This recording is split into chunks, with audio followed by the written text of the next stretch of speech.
Good afternoon class, আমি সন্তু। তোমরা দেখছো the learning expert 2.0 YouTube channel. তোমাদের আগামীকাল WBCS 2023 এর প্রিলিমসের যে এক্সামটা হতে চলেছে তার জন্য পলিটির ওপর থেকে লাস্ট মিনিট সাজেশানের ক্লাস কিন্তু তোমাদের করানো হচ্ছে। তো আজকে এই পলিটির ওপর থেকে এটা কিন্তু তোমাদের একদম লাস্ট ক্লাস। যে সাজেশন ক্লাসগুলো তোমাদের করানো হয়েছে সেগুলো অবশ্যই দেখে যাবে, কারণ এখান থেকে তোমরা পলিটির ওপর থেকে 30 থেকে 40% বা বলতে পারো 50% কোশ্চেন কিন্তু কমন পেয়ে যাবে এই পলিটির ওপর থেকে। তো ক্লাসগুলোর লিঙ্ক কিন্তু তোমাদের উপরে আই বাটনে শো হচ্ছে, অথবা এই ক্লাসের ডেসক্রিপশন বক্সে কিন্তু লিঙ্কগুলো প্রোভাইড করা আছে। প্রিভিয়াস ইয়ারের কোশ্চেনও কিন্তু তোমাদের করানো হয়েছে WBCS এর ওপর থেকে, সেগুলো কিন্তু অবশ্যই দেখে নেবে। তো শুরু করছি আজকে তোমাদের 8 নাম্বার সাজেশন ক্লাস, অর্থাৎ লাস্ট সাজেশন ক্লাস পলিটির ওপর থেকে 171 নাম্বার কোশ্চেন দিয়ে। তো আজকের ক্লাসে ফার্স্ট কোশ্চেন দেখো, পঞ্চায়েতি রাজের ক্ষমতা এবং দায়িত্ব বৃদ্ধির জন্য কোন কমিটি বা কমিশন সুপারিশ করেছিল? Joint commission, Mondal commission, Mehta commission, না এর মধ্যে কোনোটা নয়? তো তোমাদের কিন্তু অলরেডি পড়িয়েছি পঞ্চায়েতি রাজ ব্যবস্থার উপরে 3টে কমিশন। একটা বলেছিলাম বলবন্ত রায় মেহতা কমিটি, আরেকটা বলেছিলাম অশোক মেহতা কমিটি, এবং আরেকটা বলেছিলাম LM সিংভি সমিতি এবং PK ঠুঙ্গান। তো অ্যান্সার কি হবে? অ্যান্সার হবে Mehta commission, option number C এর কিন্তু সঠিক অ্যান্সার। চলে আসো পরের কোশ্চেন, কেন্দ্রীয় আইনসভায় বিরোধী পক্ষের মর্যাদা পেতে হলে একটি রাজনৈতিক দলের কমপক্ষে কত শতাংশ নির্বাচিত সদস্য থাকা প্রয়োজন? রিপিটেড কোশ্চেন WBCS এর কিন্তু এসেছিল কোশ্চেন, বহুবার রিপিট হয়েছে WBCS এ, প্রায় 2 থেকে 3বার কিন্তু কোশ্চেনটা রিপিট হয়েছে, এবং এর আগের দিনের ক্লাসেই কিন্তু তোমাদের পড়ানো হয়েছে। তো অ্যান্সার কি হবে? কত শতাংশ নির্বাচিত সদস্য থাকা প্রয়োজন? মাথায় রাখবে 10% নির্বাচিত সদস্য থাকা প্রয়োজন। তো লোকসভার টোটাল সদস্য সংখ্যা, টোটাল সিট ক্যাপাসিটি কত? 545টা। 545-এর 10% মানে 10/100 কাটাকুটি করো, কাটলে এখান থেকে পাবে 54.5। এটাকেই রাউন্ড ফিগার করলে 55, অর্থাৎ কমপক্ষে 55 জন কিন্তু নির্বাচিত সদস্য থাকতে হবে বিরোধী পক্ষে, তাহলে কিন্তু আইনসভায়, কেন্দ্রীয় আইনসভায় কিন্তু বিরোধী পক্ষের মর্যাদা সেই দলটা পাবে।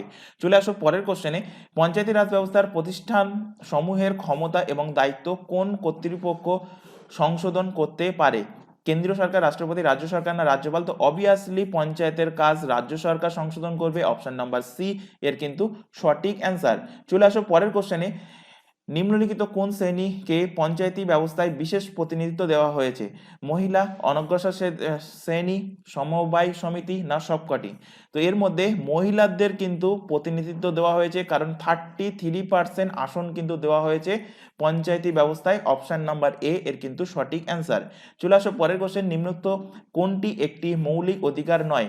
সাংবিধানিক প্রতিবিধানের অধিকার, সম্পত্তির অধিকার, বাক ও মতামত প্রকাশের অধিকার? উপরোক্ত কোনোটা নয়। তো এর মধ্যে এক্ষুনি নয়, এর আগের দিনের ক্লাসে কিন্তু তোমাদের পড়ানো হয়েছে, যে লাস্ট মিনিট সাজেশন ক্লাস করিয়েছি, সেখানে বলেছিলাম সম্পত্তির অধিকার কিন্তু মৌলিক অধিকার নয়, কারণ এটা আগে মৌলিক অধিকার ছিল, আর্টিকেল নাম্বার 19-এ ছিল। বর্তমানে এটাকে হটিয়ে দেওয়া হয়েছে, হটিয়ে দিয়ে এটাকে কোথায় নিয়ে যাওয়া হয়েছে? নিয়ে যাওয়া হয়েছে কানুনি অধিকার, আর্টিকেল নাম্বার 300 নাম্বার ধারাতে। তো অপশন নাম্বার বি এর সঠিক অ্যান্সার। চলে আসো পরের কোশ্চেন, কত নম্বর ধারা অনুযায়ী ভারতীয় সংবিধানকে সংশোধন করা যায়? 220, 368, 390, না 249? ভেরি ইম্পর্টেন্ট কোশ্চেন, মাথায় রাখবে। 368 নাম্বার ধারা অনুযায়ী ভারতের সংবিধানকে সংশোধন করা যায়। এখান থেকে কোশ্চেন দেয় যে আর্টিকেল নাম্বার 4 এর ওপরে কত নাম্বার ধারা লাগু হয় না? মাথায় রাখবে 368 নাম্বার ধারা কিন্তু আর্টিকেল নাম্বার 4 এর ওপরে লাগু হয় না। তো কোশ্চেনটা কিন্তু অবশ্যই মাথায় রাখবে। চলে আসো পরের কোশ্চেন, ভারতীয় সংবিধানের কোন ধারা অনুযায়ী সরকার ভারতরত্ন পদ্মশ্রীর খেতাব প্রদান করে? অর্থাৎ এখানে কোশ্চেনটা ঘুরিয়ে জানতে চাইছে যে উপাধি, যেমন রাজা বা মহারাজা, এই সমস্ত ধরনের নামের আগে উপাধি ব্যবহার করা যাবে না, সেটা কত নম্বর আর্টিকেলে বলা আছে? সেটা কিন্তু অবভিয়াসলি ফান্ডামেন্টাল রাইটসের মধ্যে বলা আছে, সেটা বলা আছে 18 নম্বর আর্টিকেলে, অপশন নাম্বার সি এর কিন্তু সঠিক অ্যান্সার। চলে আসো পরের কোশ্চেন, ভারতীয় সংসদ গঠিত হয়েছে রাষ্ট্রপতি, লোকসভা, রাজ্যসভাকে নিয়ে? লোকসভা, রাজ্যসভাকে নিয়ে। লোকসভা স্পিকার, প্রধানমন্ত্রীকে নিয়ে? উপরিক্ত কোনোটি নয়। তো ভারতের সংসদ অর্থাৎ পার্লামেন্ট এটা গঠিত হয়েছে লোকসভা এবং রাজ্যসভাকে নিয়ে, অপশন নাম্বার বি এর কিন্তু সঠিক এখানে অ্যান্সার হবে। আচ্ছা, এখানে ম্যাক্সিমাম ক্যান্ডিডেট এই ভুলটাই করবে যেটা আমি এক্ষুনি এখানে করলাম। এখানে অ্যাপ্রোপ্রিয়েট অ্যান্সার হবে রাষ্ট্রপতি, লোকসভা এবং রাজ্যসভাকে নিয়ে। তো এখানে অ্যান্সার হবে অপশান এ। যদি অপশানে রাষ্ট্রপতি না থাকে তখন লোকসভা এবং রাজ্যসভা হবে। যদি অপশানে রাষ্ট্রপতিও থাকে, যেমন এখানে অপশান এতে আছে, তো অপশান এ এর কিন্তু কারেক্ট অ্যান্সার। চলে আসো পরের কোশ্চেন, সুপ্রিম কোর্টের বিচারপতিগণ কত বছর বয়স পর্যন্ত কর্মে নিযুক্ত থাকেন? তো সুপ্রিম কোর্টের বিচারপতিগণ 65 বছর বয়স পর্যন্ত তারা কিন্তু নিযুক্ত থাকেন। অপশন নাম্বার সি এর কিন্তু সঠিক অ্যান্সার হবে। চলে আসো এখানে পরবর্তী কোশ্চেনে, মুখ্য নির্বাচন কমিশনারকে অপসারণ করতে পারেন কে? মুখ্যমন্ত্রী, পার্লামেন্ট, রাষ্ট্রপতি না রাষ্ট্রপতি সংসদের অনুমোদন সাপেক্ষে? তো মুখ্য নির্বাচন কমিশনার এনাকে অপসারণ করতে পারে রাষ্ট্রপতি সংসদের অর্থাৎ পার্লামেন্টের অনুমোদন সাপেক্ষে। অপশন নাম্বার ডি এর সঠিক অ্যান্সার। চলে আসো পরের কোশ্চেনে, ভারতের উপরাষ্ট্রপতি নির্বাচিত হন জনগণের দ্বারা, লোকসভা রাজ্যসভা সদস্যের দ্বারা, রাজ্যসভা সদস্যের দ্বারা না লোকসভা রাজ্যসভা রাজ্য বিধানসভা সদস্যের দ্বারা? তো মাথায় রাখবে, ভারতের উপরাষ্ট্রপতি ইনি নির্বাচিত হন লোকসভা এবং রাজ্যসভার সদস্যের দ্বারা। অপশন নাম্বার বি এর কিন্তু সঠিক অ্যান্সার হবে। যদি কোশ্চেন দিত ভারতের প্রেসিডেন্ট তিনি নির্বাচিত হন কার দ্বারা? তিনি নির্বাচিত হন লোকসভা, রাজ্যসভা এবং রাজ্য বিধানসভার শুধুমাত্র ইলেকটেড মেম্বার দ্বারা। দুটো কোশ্চেন কিন্তু দিতে পারে, দুটো কোশ্চেনই কিন্তু এক্সাম পয়েন্ট অফ ভিউ থেকে ভেরি ভেরি ইম্পর্টেন্ট। চলে আসো পরের কোশ্চেন, পঞ্চায়েতি রাজ প্রথমে প্রতিষ্ঠিত হয় যে রাজ্যে? তো সেটা প্রতিষ্ঠিত হয়, এর আগের দিনের ক্লাসেই পড়িয়েছি, রাজস্থানের কোথায়? নাগৌর জেলা। কবে প্রতিষ্ঠিত হয়? 2 অক্টোবর 1959 সালে।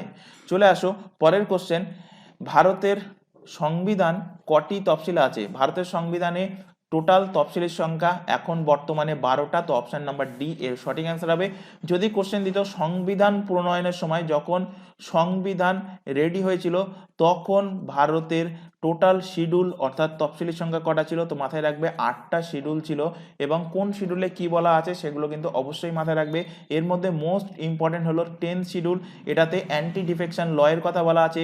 11তম শিডিউলে পঞ্চায়েতি রাজের কথা বলা আছে। 12তম শিডিউলে কি বলা আছে? 12তম শিডিউলে বলা আছে মিউনিসিপ্যালিটির কথা বলা আছে। 7ম শিডিউলে কি বলা আছে? 8ম শিডিউলে কি বলা আছে? এগুলো কিন্তু অবশ্যই ভালোভাবে দেখে যাবে, এখান থেকে কিন্তু কোশ্চেন থাকবে। চলে আসো পরের কোশ্চেন, রাজ্যসভার সদস্যগণ সর্বাধিক কত বছরের জন্য পদে নিযুক্ত হতে পারেন? তো রাজ্যসভার সদস্যগণ সর্বাধিক 6 বছরের জন্য কিন্তু তারা পদে নিযুক্ত হতে পারেন, এবং রাজ্যসভা একটা স্থায়ী কিন্তু হাউস, একটা পার্মানেন্ট হাউস। এই হাউস কিন্তু কখনোই ভাঙা যায় না। প্রত্যেক 2 বছর অন্তর 1/3 মেম্বার কিন্তু রাজ্যসভা থেকে রিটায়ার করে, অবসর গ্রহণ করে। চলে আসো পরের কোশ্চেন, ত্রিস্তর পঞ্চায়েত ব্যবস্থার প্রাথমিক স্তর কোনটা? রিসেন্ট কিন্তু তোমাদের পঞ্চায়েত ভোট হয়েছে, সেই কারণে কিন্তু কোশ্চেনটা অনেকবার রেখেছি তোমাদের এই সাজেশন হিসাবে এই কোশ্চেনটা। তো অ্যান্সার কি হবে? পঞ্চায়েত ব্যবস্থার প্রথম স্তর হলো গ্রাম পঞ্চায়েত, সেকেন্ড স্তর হলো পঞ্চায়েত সমিতি, থার্ড স্তর হলো জেলা পরিষদ। তো অ্যান্সার হবে গ্রাম পঞ্চায়েত। অপশন নাম্বার এ এর কিন্তু সঠিক অ্যান্সার হবে। চলে আসো পরের কোশ্চেন, ভারতের সংবিধানের সর্বোচ্চ পর্যায়ের ব্যাখ্যা ও বিশ্লেষণ করেন কে? তো এটাও কোশ্চেনটা রিপিটেড কোশ্চেন, WBCS এর কিন্তু এই কোশ্চেনটা অনেকবার রিপিট হয়েছে। মাথায় রাখবে, সুপ্রিম কোর্ট ভারতের সংবিধানের সর্বোচ্চ পর্যায়ের ব্যাখ্যা এবং বিশ্লেষণ করে। চলে আসো পরের কোশ্চেন, ভারতীয় সংবিধানে জনকল্যাণমুখী রাষ্ট্রের ধারণাটা আছে সংবিধানের প্রস্তাবনায় মৌলিক অধিকারের 4র্থ তালিকায় রাষ্ট্রের নির্দেশ নীতিমূলক সমূহে, অর্থাৎ যাচ্ছে ডিপিএসপিতে। অপশন নাম্বার ডি এর কিন্তু সঠিক অ্যান্সার। চলে আসো পরের কোশ্চেনে, ভারতের সুপ্রিম কোর্টে নিযুক্ত থাকেন একজন প্রধান বিচারপতি, এবং এখানে এই যে কোশ্চেনটা, এই কোশ্চেনটা কিন্তু আমি WBCS 2010 সালের কোশ্চেন থেকে কোশ্চেনটা রেখেছি, সেই কারণে সেই রেসপেক্টে অপশান ছিল। তো এখানে কোনো অপশানই এখন বর্তমানে সঠিক নয়। এখন ভারতের সুপ্রিম কোর্টে প্রধান বিচারপতি থাকে একজন, এবং আদার্স জাজের সংখ্যা কটা থাকে? আদার্স জাজের সংখ্যা থাকে 33টা। তাহলে আদার্স জাজ, এখানে কোশ্চেন দিয়েছে আদার্স জাজেস অফ সুপ্রিম কোর্ট, তাহলে অ্যান্সার কি হবে? অ্যান্সার হবে 33টা। এবার যদি কোশ্চেন দেয় সুপ্রিম কোর্টের টোটাল জাজের সংখ্যা কটা? সুপ্রিম কোর্টের টোটাল জাজের সংখ্যা হলো 34টা। চলে আসো পরের কোশ্চেন, 189 নম্বর কোশ্চেন, রাষ্ট্রপতি কোনো একটি রাজ্যে রাষ্ট্রপতি শাসন জারি করতে পারেন কত নম্বর ধারা অনুসারে? তো কোনো একটা রাষ্ট্রের রাষ্ট্রপতি শাসন জারি করতে পারেন 356 নম্বর ধারা অনুযায়ী। কোশ্চেনটা বহুবার রিপিট হয়েছে, অপশন নাম্বার বি এর কিন্তু সঠিক অ্যান্সার। চলে আসো পরের কোশ্চেন, কেন্দ্র রাজ্য আর্থিক সম্পর্ক তত্ত্বাবধান করে কে? তো কেন্দ্র রাজ্যে আর্থিক সম্পর্ক তত্ত্বাবধান করে অর্থ কমিশন, অপশন নাম্বার এ এর কিন্তু সঠিক অ্যান্সার হবে। এখন বর্তমান ফাইন্যান্স কমিশনের যিনি হেড তার নাম কি? তার নাম হলো এন.কে. সিং। চলে আসো পরের কোশ্চেনে, 191 নম্বর কোশ্চেন, সংবিধানের চূড়ান্ত ব্যাখ্যাকার হলেন মুখ্যমন্ত্রী, রাষ্ট্রপতি, লোকসভার স্পিকার, সুপ্রিম কোর্ট। তো অ্যান্সার হবে সুপ্রিম কোর্ট, অপশন ডি এর সঠিক অ্যান্সার। এক্ষুনি কিন্তু করানো হলো। পরের কোশ্চেনে চলে আসো, দেখতে পাচ্ছ এটা WBCS 2002 সালে কোশ্চেনটা দিয়েছিল। 2002 প্রধানমন্ত্রীকে লোকসভা নির্বাচন করে, সংসদের উভয় কক্ষ যুগ্মভাবে নির্বাচন করে, রাষ্ট্রপতি নিয়োগ করে, লোকসভা নির্বাচন করে এবং রাষ্ট্রপতি নিয়োগ করে। তো প্রধানমন্ত্রীকে লোকসভা নির্বাচন করে এবং রাষ্ট্রপতি কিন্তু নিয়োগ করে, অপশন নাম্বার ডি এর সঠিক অ্যান্সার হবে। চলে আসো পরের কোশ্চেন, এখনো পর্যন্ত রাষ্ট্রপতি কর্তৃক কতবার জাতীয় জরুরি অবস্থা ঘোষণা করা হয়েছে? তো বহুবার করিয়েছি কোশ্চেনটা, অ্যান্সার হবে 3 বার ন্যাশনাল ইমার্জেন্সি ঘোষণা হয়েছে। কবে কবে ঘোষণা হয়েছে? 1965 সালে ভারত এবং চীনের যুদ্ধ হয়েছিল যখন, 1962 সালে ভারত চীনের যুদ্ধ হয়েছিল যখন, 1971 সালে ভারত পাকিস্তানের যুদ্ধ হয়েছিল যখন, আর 1975 সালে আভ্যন্তরীণ কারণে কিন্তু ন্যাশনাল ইমার্জেন্সি টোটাল 3 বার লাগু হয়েছে। মাথায় রাখবে ফিনান্সিয়াল ইমার্জেন্সি এখনো পর্যন্ত ভারতে লাগু হয়নি।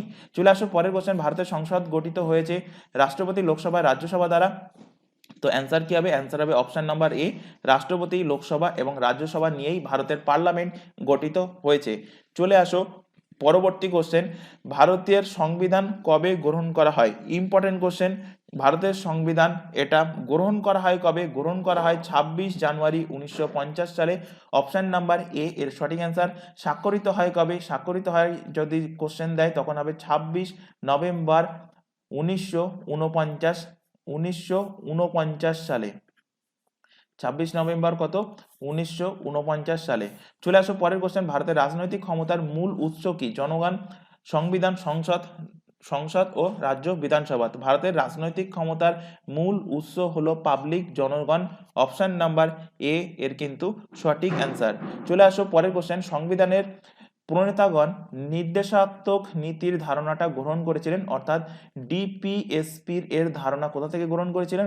পড়িয়েছি অলরেডি, আইরিশ অর্থাৎ আয়ারল্যান্ডের সংবিধান থেকে গ্রহণ করেছিলেন, অপশন নাম্বার এ এর সঠিক অ্যান্সার। চলে আসো পরের কোশ্চেনে, সংবিধানে কত রকম জরুরি অবস্থার কথা উল্লেখ আছে? 3 রকম জরুরি অবস্থার কথা উল্লেখ আছে। কি কি? ন্যাশনাল ইমার্জেন্সি কততম আর্টিকেলে বলা আছে? 352 নাম্বার। এরপর হলো স্টেট ইমার্জেন্সি, সেটা বলা আছে 356 নাম্বার। তারপরে হলো ফাইন্যান্সিয়াল ইমার্জেন্সি, সেটা বলা আছে 360 নাম্বার ধারাতে। প্রত্যেকটা ইমার্জেন্সি রাষ্ট্রপতি কিন্তু প্রয়োজনে জারি করতে পারে। চলে আসো পরের কোশ্চেন, সংবিধানের কোন অংশে কল্যাণকর রাষ্ট্রের ধারণাটা মূর্ত আছে? তো কল্যাণকর রাষ্ট্রের ধারণা এটা বলা আছে কোথায়? নির্দেশাত্মক নীতিতে, অপশন নাম্বার ডি এর সঠিক অ্যান্সার, অর্থাৎ ডিপিএসপি তে কিন্তু বলা আছে। ডিপিএসপি কততম পার্টে বলা আছে? অনেকবার রিপিট করেছি যাতে মুখস্থ হয়ে যায়, আরও আরেকবার রিভিশন করে দিচ্ছি। পার্ট নাম্বার 4 এ আর্টিকেল কত ডিপিএসপির মধ্যে? মাথায় রাখবে আর্টিকেল নাম্বার 36 থেকে আর্টিকেল নাম্বার 51 পর্যন্ত উল্লেখ আছে ডিপিএসপির মধ্যে। চলে আসো পরের কোশ্চেন, ভারতের রাষ্ট্রপতি নির্বাচিত হন কার দ্বারা? ভারতের রাষ্ট্রপতি নির্বাচিত হন রাজ্যসভার সদস্যের দ্বারা, সরাসরি জনগণের দ্বারা, সংসদের উভয় কক্ষের সদস্যের দ্বারা, না এমএলএ এমপিদের দ্বারা? তো মাথায় রাখবে ভারতের রাষ্ট্রপতি নির্বাচিত হন এমএলএ এবং এমপি দ্বারা। এখানে যে কোশ্চেনটা দিয়েছে, কোশ্চেনটা ভালো কোশ্চেন দিয়েছে। সরাসরি জনগণের দ্বারা হবে না, রাজ্যসভার সদস্যের দ্বারা হবে না, সংসদের উভয় কক্ষের দ্বারা হবে না। তো রাষ্ট্রপতি কি পড়িয়েছি? রাষ্ট্রপতিকে কে কে ভোট করতে পারেন? পড়িয়েছি রাজ্যসভা প্লাস লোকসভা এদের ইলেক্টেড মেম্বার এবং এর পাশাপাশি বিধানসভার ইলেক্টেড মেম্বার। তো বিধানসভার ইলেক্টেড মেম্বারদের বলা হয় কি, বলা হয় MLA, member of legislative assembly. আর রাজ্যসভা এবং লোকসভার মেম্বারদের বলা হয় কি এমপি, মেম্বার অফ পার্লামেন্ট। তো এখানে সেটাই বলা আছে, মেম্বার অফ পার্লামেন্ট এবং এমএলএদের দ্বারা রাষ্ট্রপতি নির্বাচিত হন। তো অপশন নাম্বার ডি এর সঠিক অ্যান্সার। চলে আসো পরবর্তী কোশ্চেন এবং তোমাদের সাজেশনের লাস্ট কোশ্চেন। নিম্নলিখিত কোন মূল অধিকারকে ডক্টর বি আর আম্বেদকর সংবিধানের কেন্দ্রবিন্দু বলে বর্ণনা করেছেন? সম্পত্তির অধিকার, ধর্মের অধিকার, সাংবিধানিক প্রতিবিধানের অধিকার না উপরিক্ত সবকটি? তো অ্যান্সার হবে সাংবিধানিক প্রতিবিধানের অধিকার। এটাকে ডক্টর বি আর আম্বেদকর সংবিধানের কেন্দ্রবিন্দু বলে বর্ণনা করেছেন। অপশন নাম্বার সি এর সঠিক অ্যান্সার। তো এই যে 200টা কোশ্চেন, সাজেশন কোশ্চেন তোমাদের পলিটির উপর থেকে করানো হলো, আশা করি প্রত্যেকটা কোশ্চেন তোমাদের ক্লিয়ার হয়েছে। ক্লাস ভালো লাগলে অবশ্যই তোমরা ক্লাসটাকে লাইক করবে এবং এই সাজেশন ক্লাসগুলো কিন্তু অবশ্যই দেখে যাবে। এর মধ্যে আবারও বলছি 50% কোশ্চেন তোমরা কমন পেয়ে যাবে। তো আজকের ক্লাস আমরা এখানে শেষ করছি। কালকের এক্সামের জন্য প্রত্যেককে বেস্ট অফ লাক। তো আজকের ক্লাস এখানে শেষ করছি। আজকের ক্লাস এই পর্যন্ত। নেক্সট দেখা হবে পরবর্তী ক্লাস নিয়ে। Thank you.